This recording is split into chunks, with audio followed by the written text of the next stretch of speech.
여러분 성령 충만하십시오. 예수의 이름으로 일어나시는 귀한 한 해 되시길 주의 이름 축복합니다. 오늘은 예수님의 이름 중에서 하나님의 어린 양에 대해서 우리 함께 말씀을 나누고자 합니다. 우리가 어제 살펴봤듯이 예수님은 그리스도이십니다. 기름 부음을 받은 선지자, 제사장, 왕이십니다. 근데 여러분 생각해 보십시오. 왕이 어떻게 어린 양이 될 수 있겠습니까? 왕과 어린 양이 동급이 될 수 있을까요? 양이라고 하는 짐승은요, 굉장히 순수하고 무기력하고 지혜도 없고 분별력이 없는 그런 온순한 짐승의 대표입니다. 그러니까 도저히 왕과는 어울리지 않는 그런 짐승이다라는 생각이 들죠. 오늘 요한복음 1장 29절 말씀에 이튿날 요한이 예수께서 자기에게 나아오심을 보고 이르되 보라 세상 죄를 지고 가는 하나님의 어린 양이로다, 이렇게 말하고 있습니다. 예수님을 어린 양으로 표현하고 있다는 것이죠. 또 요한계시록 5장 말씀을 보면 새 예루살렘 보좌에 앉으신 예수님을 어린 양으로 부르고 그분께 찬양과 경배를 드리는 장면을 목격하게 됩니다. 왜 성경은 이 왕이신 예수님을 계속 어린 양이라고 부르는 것일까? 성경 전체적인 흐름을 통해서 구속사적인 의미를 한번 생각해 볼 필요가 있습니다. 이 아담과 하와는 에덴 동산에서 최초로 범죄한 이후에 그 죄의 문제를 스스로 해결해 보려고 했습니다. 어떻게 했죠? 범죄한 직후에 무화과 나무 잎으로 허리를 둘러서 수치를 가리려고 했습니다. 부끄러움을 느끼고 하나님 앞에 죄를 느끼고 그것을 어떻게든 가려보려고 노력을 했다는 것이죠. 그렇지만 그 가리개로는 거룩한 하나님의 요구를 충족할 수가 없었습니다. 결국 하나님께서는 어떻게 하셨습니까? 짐승을 죽여서 피를 흘리게 하는 방법으로 아담과 하와를 위해서 직접 가죽옷이라고 하는 가리개를 마련해 주셨다는 것이죠. 이 최초의 인류 아담과 하와가 죄를 짓고 그 죄의 문제를 스스로 해결해 보려고 했지만 안 된다는 거예요. 죄는 그냥 없어지는 것이 아니라, 인간 쪽에서 노력한다고 없어지는 것이 아니라 누군가의 피 흘림으로 죄값을 치러야 한다라는 것을 하나님께서 알려주셨습니다. 출애굽기 12장 말씀에 보면 유월절 사건이 나옵니다. 이스라엘 백성들이 애굽을 떠나려고 준비하고 있을 때 하나님은 마지막 재앙을 내리셨죠.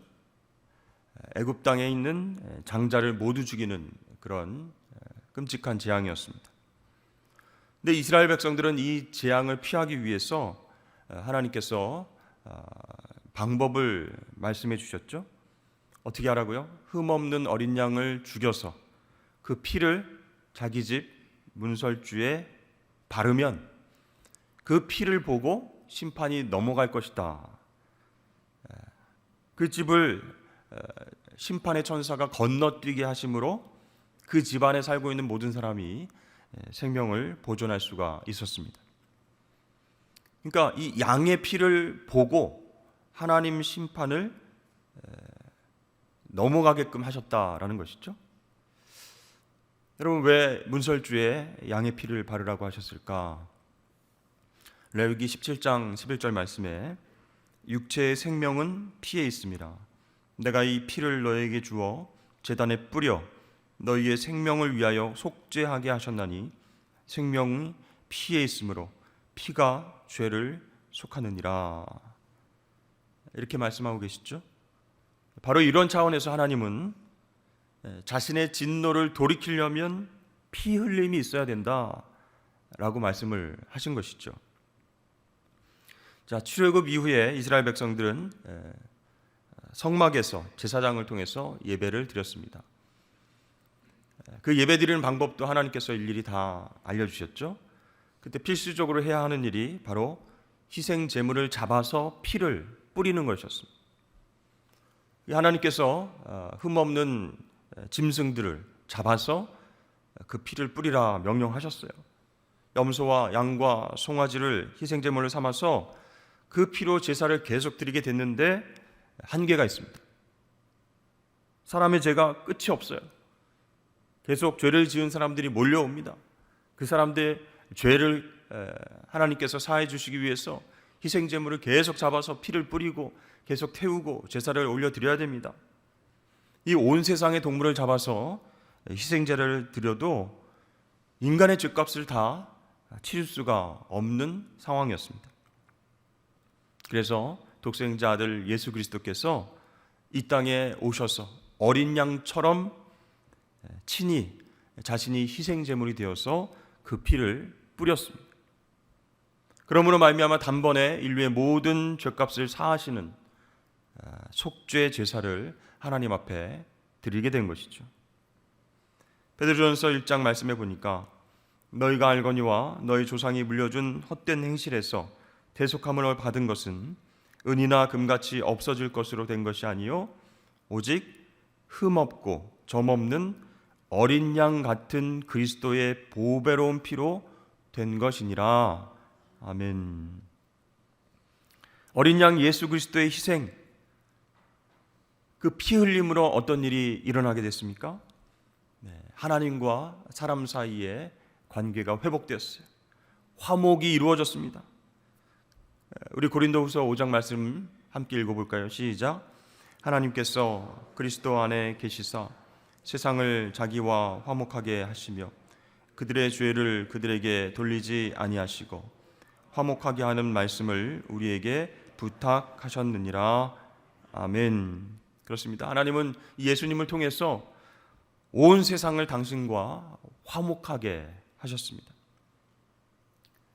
거룩하고 흠없는 어린 양, 그 예수님은요, 하나님의 엄격한 기준을 충족하심으로써 하나님을 만족시키셨다라는 것이에요.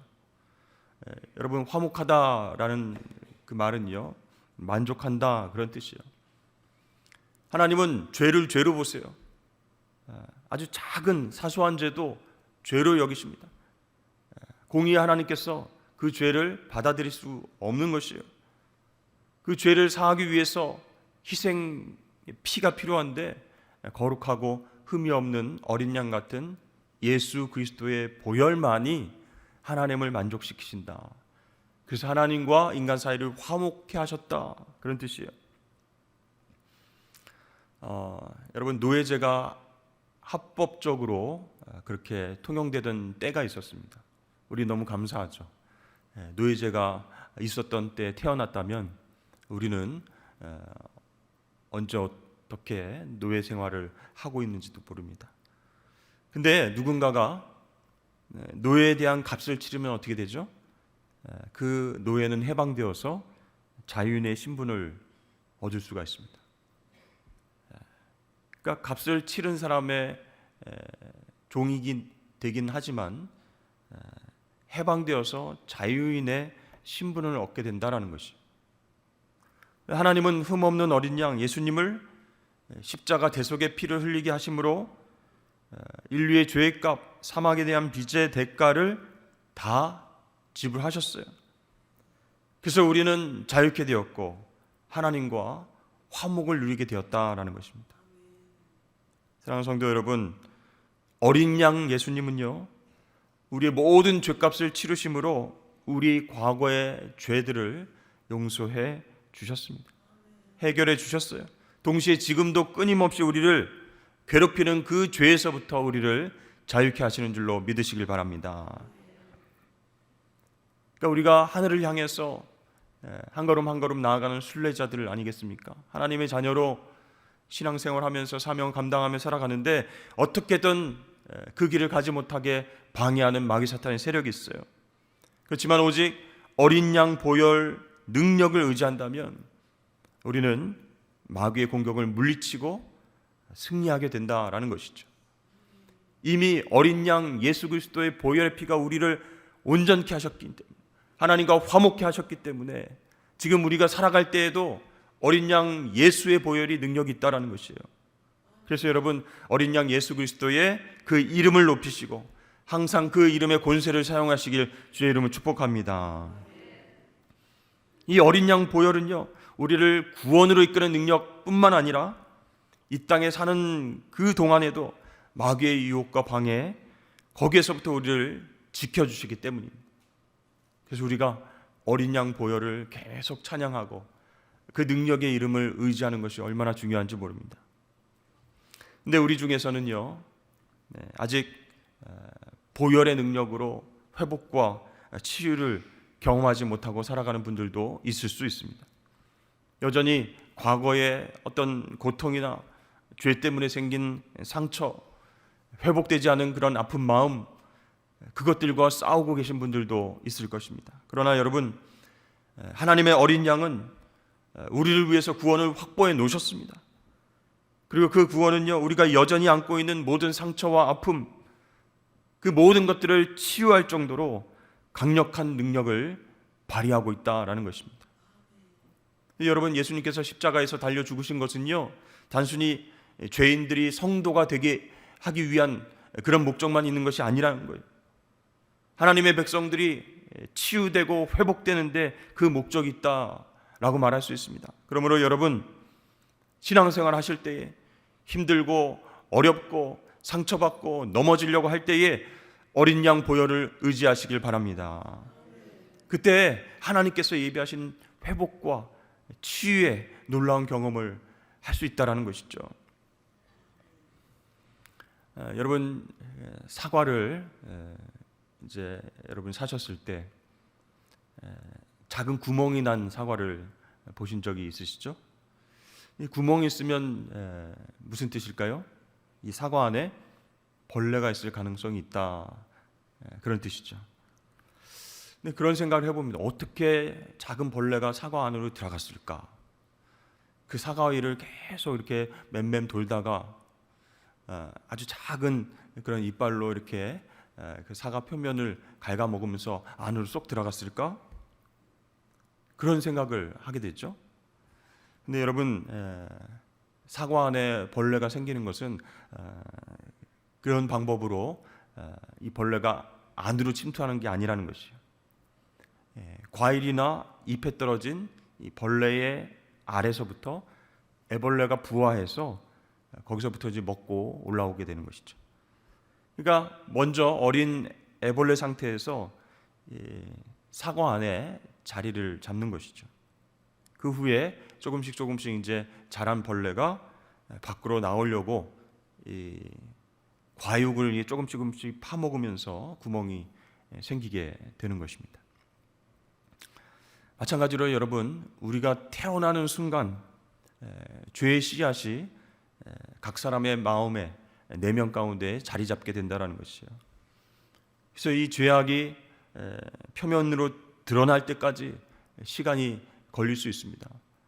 보통 우리 아이들을 보면 천사 같고 예쁘고 그런데 이제 말하고, 그죠? 말대꾸하고 싫어, 안 돼 이렇게 하는 걸 보면 그 죄악의 씨앗이 표면으로 드러났구나라는 것을 우리가 알 수 있죠. 결국 언젠가는 그 모습을 드러내는 때가 있다라는 거예요. 본성상 우리가 태어날 때부터 죄의 씨앗이 그 안에 있기 때문이다라는 것이죠. 근데 여러분, 이 끔찍한 죄가요, 우리 인간을 죽음으로 몰고 갑니다. 죄에는 형벌이 따라. 성경은요, 그 형벌이 바로 사망이다 이렇게 이야기합니다. 죄의 값은 사망이다. 우리의 힘으로는 이 죄의 문제를 해결할 수 없어서 성경은 그렇게 선언을 합니다. 육적으로 영적으로 죽은 상태다 이렇게 선언을 합니다. 근데 로마서 5장 8절 말씀을 보니까 그러나 하나님은 우리가 아직 죄인 되었을 때에 그리스도께서 우리를 위하여 죽으심으로 하나님께서 우리에 대한 자기의 사랑을 확증하셨느니라 라고 말씀합니다. 여기서 중요한 단어가 그러나 하나님은, 이 말씀이에요. 매우 강력한 힘이 있는 말씀입니다. 나는 하나님과 영원히 분리되어서 저주받은 그런 죄인입니다 라고 자기를 인식하고 있지만, 그러나 하나님은 완전히 반전을 시키신다는 것이죠. 그러나 하나님은 우리가 여전히 죄인 되었을 때 예수 그리스도 의로우신 어린 양을 보내셔서 우리 대신 죽게 하심으로 우리를 향한 그분의 사랑을 증명하신 줄로 믿습니다. 여러분, 하나님께서 이토록 우리를 사랑하신다니 놀랍지 않으십니까? 내가 이 사랑을 받을 어떤 일도 한 적이 없는데, 이 엄청난 사랑을 받을 자격이 없는데 하나님께서 은혜로 우리에게 어린 양 예수 그리스도를 주신 것입니다. 그래서 여러분, 우리는 그 하나님을 묵상하며 어린 양 예수 그리스도의 보혈을 의지해서 일어설 수 있어야 됩니다. 나의 경제는 다 파탄이 났어. 그러나 하나님은 하면서 은혜를 사모해야 돼요. 남편과 아내는 나를 힘들게 하고 아이들도 도무지 나를 따르지 않고 내 말을 듣지 않아. 그러나 하나님은 나는 건강도 잃어버리고 미래도 없는 것 같아. 나의 앞길은 정말 뿌옇고 소망이 없어. 그러나 하나님은 나는 하나님을 위해서 선한 일을 한 적도 없고 그래서 하나님께서 나에게 주실 축복을 기대할 수 없어. 그러나 하나님은 나에게 이러한 은혜를 주셨습니다 라고 고백할 수 있도록 그 위기의 순간에, 고통의 순간에 어린 양 예수 그리스도의 보혈을 의지하여서 저와 여러분 가정과 교회에서 일터에서 일어나시는 놀라운 일이 있기를 주의 이름 축복합니다. 여러분, 하나님은요 어떤 상황 속에서도 우리를 회복시킬 수 있는 능력이 있는 분이세요. 그분은 인생의 고통이나 죄악의 결과보다 더 크고 능력이 있으셔서 우리에 대한 당신의 사랑을 누구를 통해? 어린 양 예수를 통해서 확증하셨습니다. 그렇기 때문에 여러분, 힘들고 고통스럽고 어려울 때 내 죄의 문제를 해결해 주신 어린 양 보혈을 의지하십시오. 그분께만 기도하고 그분만을 의지하십시오. 그렇다면 어린 양의 보혈이 나를 덮으시고 나를 감싸 안으시고 나를 일으켜 세워주시는 놀라운 역사를 경험하게 될 줄로 믿습니다. 특별히 죽음과 두려움의 공포 가운데 우리를 해방시켜 주시는 거예요. 힘든 상황 속에서 온갖 안 좋은 생각이 들고요, 막 무서운 생각이 들고요, 초조한 마음 가운데에 불안하고 우울한 생각이 들 때 여러분 머리와 여러분의 가슴에 손을 대고 이렇게 기도하십시오. 주님, 어린 양의 보혈로 내 생각과 마음을 지켜 주시옵소서. 나를 구원해 주신 그 능력으로 이 악한 생각과 부정적인 생각과 더러운 생각을 물리쳐 주시옵소서. 불안하고 슬프고 우울한 마음을 제하여 주시옵시고 기쁨과 만족과 감사로 바꿔 주시옵소서. 이렇게 여러분 어린 양 예수 보혈을 의지하여서 손을 얹으시고 기도하고 선포하십시오. 또한 여러분, 어린 양 예수의 피를 통해서 우리는 어떻게 회복됩니까? 서로 사랑하게 된다라는 것이죠. 에베소서 2장 13절 말씀해 보니까 이제는 전에 멀리 있던 너희가 그리스도 예수 안에서 그리스도의 피로 가까워졌느니라, 이렇게 말씀합니다. 여러분, 이 죄가 굉장히 파워가 있습니다. 우리의 힘으로는 없어지지 않는 것이죠. 그래서 하나님과 사람 사이의 관계를 갈라놓았을 뿐만 아니라 사람과 사람 사이도 갈라놓게 만듭니다.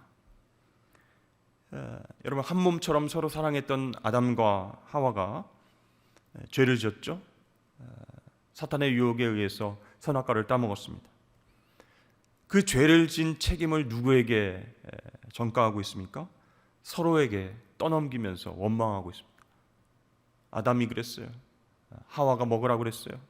그러면서 그 죄를 서로에게 떠넘기는 모습을 보게 됩니다. 그들이 낳은 가인은 형제 아벨을 쳐서 죽이게 됐죠. 하나님과 싸우니까 부부가 싸우게 되고, 부부가 싸우니까 형제가 싸우게 되고, 마침내 살인을 벌이게 되었다라는 것입니다. 이 죄의 문제가 이렇게 굉장히 끔찍하고 무섭습니다. 가정 안에서는 어떨까요? 교회 안에서는 어떨까요? 갈라지고 싸우고 미워하는 일들이 생기게 됩니다. 완벽한 공동체가 아니기 때문이에요. 그 안에 죄의 문제들이 있기 때문입니다. 그래서 우리는 가정과 교회 안에서도 우리를 화목케 하시는 어린 양 예수 보혈이 필요하다라는 것입니다. 여러분, 초대교회도 우리가 정말 초대교회로 돌아가자, 기본으로 돌아가자, 초대교회 성령 충만을 본받자라고 하지만 그 초대교회 안에서도 여러 가지 문제가 있었습니다. 유대인과 이방인이 갈등이 있었어요. 헬라파 유대인과 히브리 유대인, 그 안에서 과부의 구제 문제로 서로 갈등하고 싸웠습니다. 또 부자와 가난한 자, 남성과 여성의 갈등이 여전히 존재했습니다. 그러나 어린 양 예수의 보혈이 그들을 하나로 만드시고 화목케 하셨습니다. 둘 사이에 있던 모든 담을 십자가 보혈로 허물어 주시고 하나 되게 만드셨다라는 것이에요. 그렇다면 오늘날도 마찬가지입니다. 우리와 의지, 우리의 어떤 노력으로 사랑할 수 없는 거예요. 정말 그 사람을 미워했는데, 그 사람을 시기에 질투했는데 사랑해야겠다, 결심하고 노력한다고 잘 되는 것이 아니라는 거예요. 우리는요, 너무 이기적이고 연약하고 부족한 모습 때문에, 이 죄성 때문에 그 의지와 노력만으로는 사랑할 수 없다라는 것이죠. 그러나 오직 어린 양 예수의 보혈로 우리는 막힌 담을 허물고 하나 되고 사랑할 수 있음을 믿으시길 바랍니다. 여러분, 우리가 서로 옆에 계신 우리 집사님, 권사님, 성도들 서로 사랑하려면 하나님과 화목해야 되는데, 하나님과 화목하려면 예수 그리스도의 보혈이 필요해요. 그 보혈만이 하나님과 화목하게 만들어 주십니다. 그러니까 여러분, 우리 사이가 안 좋다, 우리 가운데 분열이 있다, 다툼이 있다, 그러면 하나님과 화목케 하시는 어린 양 예수 그리스도의 보혈을 의지하는 수밖에 없어요.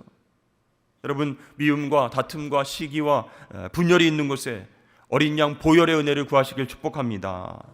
그럼 하나님께서요, 사랑할 수 있는 마음을 부어주신 거예요. 막힌 담을 헐어주시는 거예요. 하나 되게 하나님께서 역사하신다라는 것입니다. 마귀 사탄은요, 절대로 만만한 그런 적이 아닙니다. 그냥 물러가 이런다고 물러가는 존재가 아니에요. 사나운 발톱이 있고요, 억센 턱이 있습니다. 우리를 한번 물어뜯으면요, 끝까지 우리를 예수 그리스도를 닮아가는 성화의 길로 가지 못하도록 방해하는 그런 끈질긴 세력이에요. 그 사탄은요, 속임수에 능합니다. 또 유혹하는 데 능한 선수예요. 하나님 영광 위에 살아가는 성도들을 어떻게든 무너뜨리게 하고, 어떻게든 하나님의 영광을 구하지 못하게 하고, 좌절하게 하고, 우울하게 하고, 두렵게 만들어가지고 하나님의 은혜를 바라보지 못하고 세상 속으로 계속적으로 빠져들도록 만드는 그런 우리를 공격하는 세력이 마귀 사탄이에요. 그러나 여러분, 우리가 승리할 수 있습니다. 우리가 어린 양 예수 보혈을 무기 삼아서 그 영적 전쟁으로 나아갈 때에 우리는 매번 승리하는 일상을 살아가게 될 줄로 믿습니다. 그래서 여러분, 얼마나 이 어린 양 예수의 보혈이 중요한지 모릅니다. 올해 예수의 이름 어린 양을 마음에 새기고 하나님 앞에 예배하시길 바랍니다.